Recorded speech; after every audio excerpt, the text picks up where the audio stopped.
Hey guys, my name is Ryan. And my name is Miska. And welcome to Overwatch Central. So yep, still ill. So Blizzard sent a couple of huge buffs and nerfs our way on the PTR this week. So we thought we'd have a look at these changes and try and predict how it's going to affect the meta if all of these go through to the live regular servers. If you're new to this series in particular, we kinda look at heroes like stocks and the currency is time played. So when one hero gets buffed or nerfed, it doesn't just affect them, it also affects numerous heroes around them. So in this video we're going to talk about how the addition of Ana, as well as these big hero buffs, will potentially affect the meta in quick play and ranked. If you don't know what new buffs have been added, check out the video in the top right of your screen now.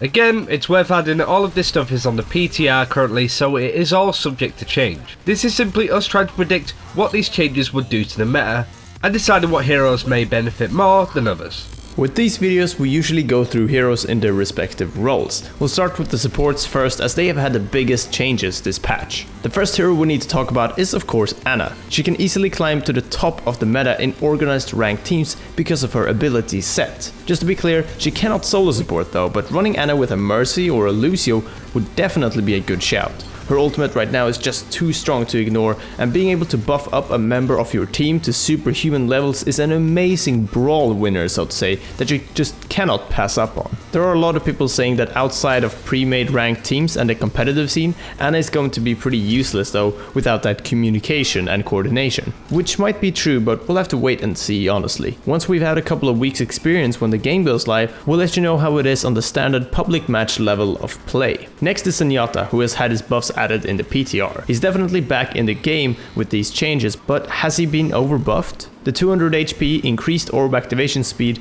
ultimate regen and speed boost during ultimate might have just been a little bit too much honestly. Either way, he's definitely going to be played a lot more, as he's not held back anymore and can make good use of his extremely high potential damage output. I still wouldn't say that Zenyatta is necessarily stronger than all the other supports now, but we'll definitely see him be played more. It will also be interesting to see how this affects the tanks played, as Zenyatta can help with tank killing too. Now to Mercy, and I honestly don't think we'll see much change here at all. Sure, her damage amp is up to 50% in the PTR, but the devs are already discussing reverting it back to 30%, as mentioned on the developer livestream on Star's Twitch channel. Other than that, she has got her ultimate cost upped a little bit, and just a small mobility change to the ultimate. All around, these are changes we've expected to see for quite a while, and I don't see Mercy's play being affected that much if her damage amp is indeed reverted back to 30%. 50 is such a massive boost, but 30% is kind of average, and I think we're all used to it at this point. Lucio is always a solid choice though when picking a support,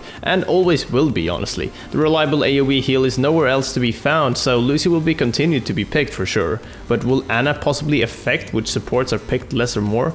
If we're talking Ana synergy, then Lucio is probably one of the top supports to play honestly. Zenyatta doesn't really synergize much at all. Mercy is similar to Ana, as both can be killed by anyone who jumps in, though Mercy is a little bit more healing, and Symmetra's shields and defensive abilities can't really help Ana much either. But Lucio on the other hand can speed boost Ana in and out of combat, sort of making up for the lack of movement abilities there, and on top of this, Ana's biotic grenade heal boost also synergizes very well with Lucio's standard AoE heal. Ana and Lucio might just very well be a very solid support duo that might even become a standard combo in future Overwatch games, who knows, but these are our predictions. On to Symmetra though, but unfortunately there really isn't too much to say about her. She hasn't received any major changes like a lot of other heroes, and she will probably just be in a very similar spot to where she was before. Due to how the tempo of the game changes with Ana and D.Va though, she might struggle with getting comfortable on a few maps. This might be an occasional problem and not so much of a change for her place in the meta though, so she's probably gonna stay around where she is right now. So tanks have had a big change with D.Va. Her ability to choose when to toggle on her defense matrix is massive. She can mitigate damage more reliably, as well as get some cheeky kills with her fast ultimate. So this must mean that our little gremlin will be picked more often. It is kind of a clever change to D.Va. If they increased her speed when shooting, or just her outright damage, like a lot of people thought they would, then she'd kinda just be another Winston. Now she's more of a defensive backline harasser. What we mean by that is, instead of jumping weak heroes for eliminations, she can get in the faces of those hard-hitting, important enemy heroes and mitigate some of the stuff that they may be doing. The revival of D.Va also has a bad effect on Pharah, who we will get onto later. But D.Va is a fan favourite and is now tankier, has a more powerful ult, and generally is just a lot funner to play. So we do expect to see her used more when these changes hit. Roadhog was the king of the meta before. When McCree was nerfed a couple of weeks ago, it meant that Roadhog couldn't be eaten alive by McCree anymore. So the big pig just got more sustain. He had a major nerf with his ultimate cost being up to 45% though, which is massive but doesn't really affect why he is so strong. Anna might have the power to negate an enemy Roadhog by using a biotic grenade, which of course stops him from healing himself, but the opportunity to be on the same team as him will make him super strong with the grenade. Not only that, McCree can now put out some serious damage again, and Zenyatta is back to being a powerhouse. Both of these heroes will give Roadhog a really hard time, so it will be interesting to see how this ends up. Reinhardt is always a good catch to have on your team, but the addition of Anna makes the synergy in particular very enticing. Because of Anna's lack of movement ability, she'll want to be moving with the team and behind Reinhardt's barrier. So the protection from Reinhardt is very useful, and the ability to nano boost Reinhardt is also a major thing because he doesn't need his ult to do major damage. He can just drop his shield and rush the enemy and just swing his hammer, and he will get plenty of kills if done properly. It basically translates as if we see a lot of Anna, then we're definitely going to see more Reinhardt. In regards to Winston, I do think we'll see a little bit less of him now because of the buffs to D.Va. Especially now that McCree and Zen will have a better time with big burly tanks that don't have that active mitigation. Winston does have a shield, but when that's sort of removed and it's on cooldown, he's easy pickings. Will we see more D.Va than Winston though? I'm not too sure on that, but again, we'll have to wait and see. And finally Zarya, another hero Anna synergizes well with. Even Zen can do good work with a harmonized Zarya as well. I'm not entirely sure where Zarya may place in all of this. She benefits from everything that's present here, that's true, but I don't know if she benefits more than the other tanks.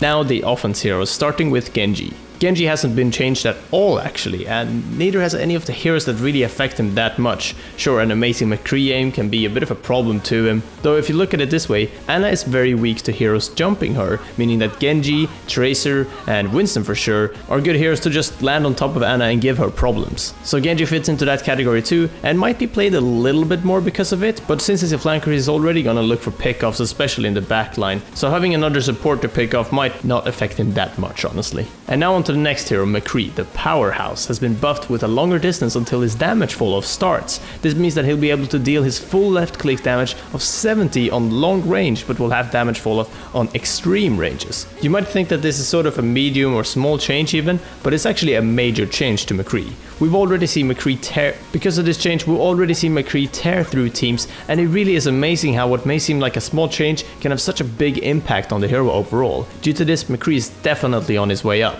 Simply hitting 3 shots on long range will kill a lot of heroes, and it's even a good way to start tearing down shields and other defenses. This also causes a bit of a chain reaction with Pharah. Now that not only Soldier but McCree is also a threat, she's not going to be nearly as strong as before. Pharah will still be a viable hero of course, just not as strong as before, and because of this she's kind of on her way down in the meta, just a little bit at least. Next, let's talk about Tracer. Similar to Genji, she's great for just jumping right at Anna, disrupting and hopefully killing her up close. Tracer has always been picked a lot, recently even more, and we're most likely going to continue seeing that in competitive play and pro play. Overall, she will stay in the same sort of spot though, since she is already picked to harass backline heroes, just like Genji. Last of the offense heroes is Soldier, who's looking to not be the only strong hit scan pick with McCree back in the top again. The ultimate was slightly nerfed as well in the current PDR patch, but self-heal now generating ult charge makes up for it, and actually means that soldiers should try and be even more aggressive, as they really benefit from throwing down the biotic field on cooldown. That extra ult charge might just be enough to have Tac Visor up a little bit more.